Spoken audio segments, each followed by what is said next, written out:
And Kenyans could be consuming food that are full of harmful pesticides. Report released by Heinrich Ball Foundations is that half of the pesticides used by farmers in Kenya have been banned in the European Union due to their harmful risks to human health. Stakeholders have called for global regulation to avoid the double standards and urged the government to impose a ban on highly hazardous pesticides, as our reporter Elizabeth Kisiangani reports. Maize, wheat, coffee, potatoes, kales and tomatoes are Kenyan staple foods, and every day almost all Kenyans consume a diet consisting of one or more of these foods, but a new report released by the Root of Food Initiative, a program of the Heinrich Ball Foundation, paints a grim picture of the health risks Kenyans are facing daily. The reports indicate that Kenyans are consuming food laced with harmful residue of highly hazardous pesticides imported from China and Europe, the two largest exporters of farm chemicals to Kenya.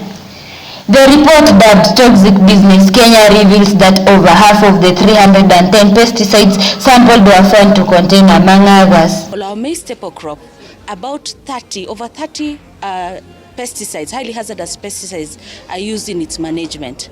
If you look at, for example, Kirinyaga in Murang'a County, we see that almost 74% of the households are using these highly hazardous pesticides. It can cause cancer, issues of fertility for both male and female.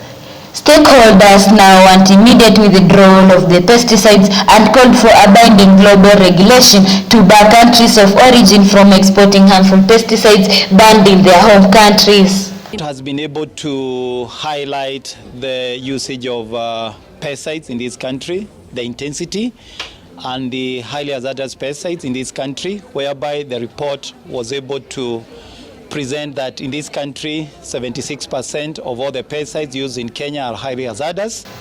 The Chinese-owned Swiss company Agenda leads the pesticides market in Kenya with a 20% market share, with 68% of their products containing highly hazardous pesticides. Bayer AG controls 15% of the market share, with 84% of their pesticides being highly hazardous.